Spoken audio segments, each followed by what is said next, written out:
दोस्तों, हमारे channel SK music studio Umgaon को सब्सक्राइब अवश्य करें।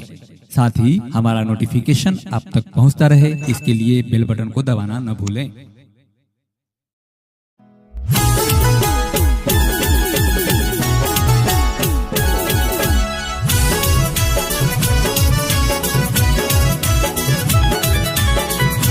Recording by SK Music Studio, Umgaon.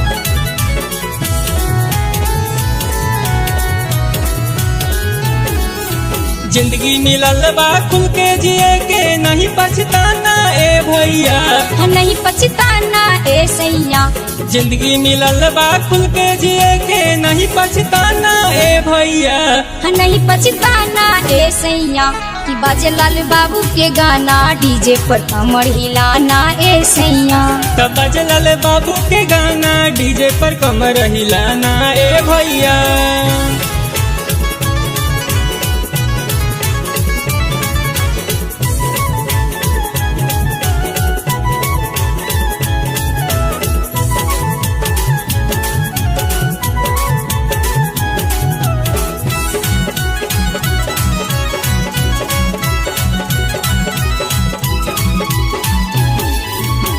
लाज शरम के निकाली द बहरिया, सुनहरा अवसर के लूट लहरिया।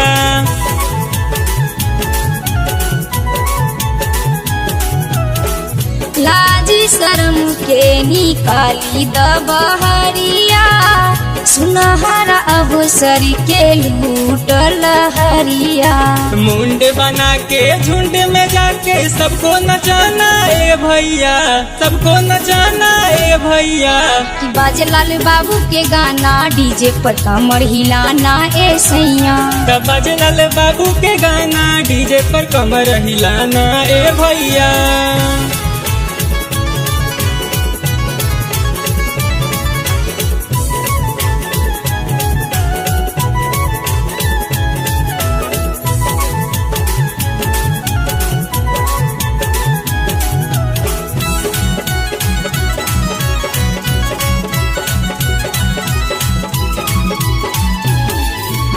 सबके मिलेला एक बार मौका, दिखावा कलाकारी अपने आप के न रोका।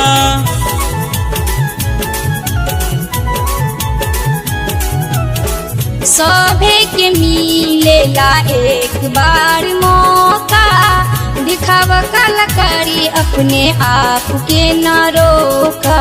हारी नहीं मत केहू भरोसा, सबको दिलाना ए भैया, सबको दिलाना ए भैया।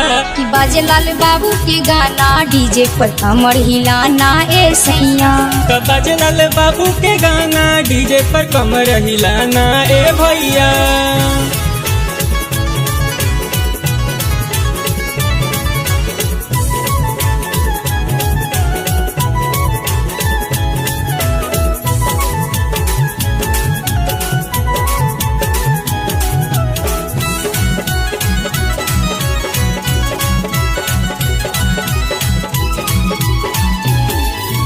रही नहीं टेंशन वेंशन सब होई दूर हो, बजा हमर फैन मस्ती मिली भरपूर हो।